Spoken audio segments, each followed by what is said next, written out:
Bonjour à tous. On se retrouve pour notre dernière vidéo de test sur la RunSense SF810, vidéo consacrée à l'application RunSense View. Donc l'application, moi je la trouve plutôt pas mal, mais il y a beaucoup de données, donc il faut savoir faire le tri dedans et prendre uniquement ce qui nous intéresse. Donc on commence par un petit tableau de bord, qui vous indique si vous avez fixé un objectif là où vous en êtes, et qui vous indique via un petit calendrier toutes vos séances effectuées. Donc je vais me recaler sur le mois de janvier, parce que j'en ai pas en mars.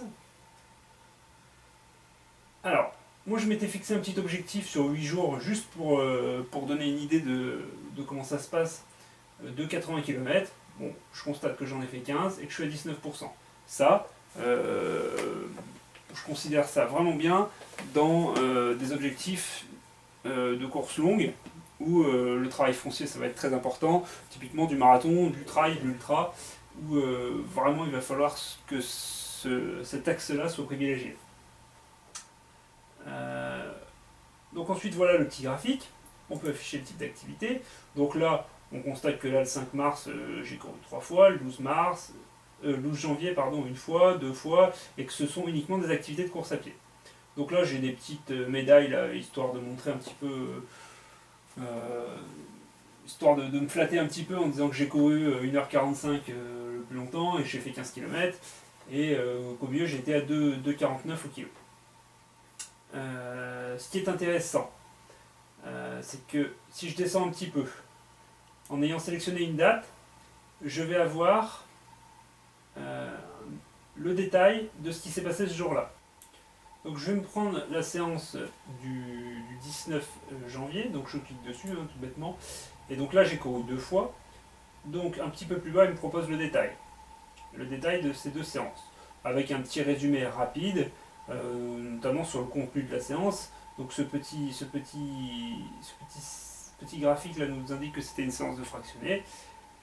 Et après, il nous donne un détail sur le temps qu'a duré la séance, le nombre de kilomètres et d'autres indications. Avant d'aller plus loin, tout en bas, on retrouve toutes nos données. Donc là, pour moi, ça c'est redondant, ça n'a rien à faire là. Hein. Donc ça, c'est une information qui est en plus, mais qui ne sert à rien. Donc si je clique sur ma petite séance de fractionné, c'est là que ça commence à devenir intéressant. C'est que je rentre dans le détail de ma séance avec tout un tas d'informations. Donc évidemment, j'ai des graphiques qui vont me permettre de faire un focus sur la vitesse.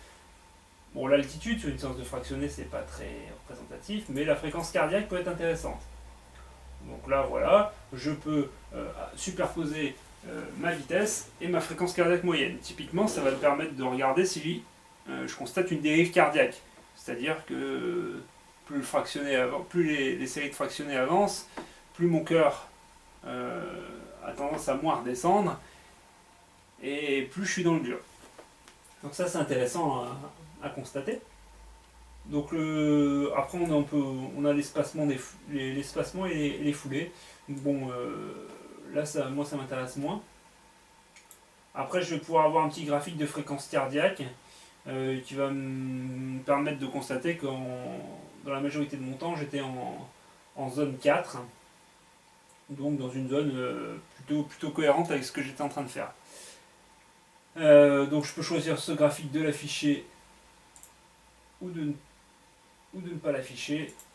Voilà, donc là je n'affiche quasiment plus rien et uniquement mon graphique principal. Si je descends un peu plus bas, j'ai le détail de ma séance de fractionné, avec, donc c'est un détail textuel, avec mes temps autour et mes récup. Donc là c'était la séance qu'on avait programmée dans la dernière vidéo. Voilà, donc cette séance là je peux la sauvegarder, je peux l'imprimer ou je peux la comparer avec une autre séance. C'est le petit bouton qui est ici. Donc typiquement je l'ai fait tout à l'heure là.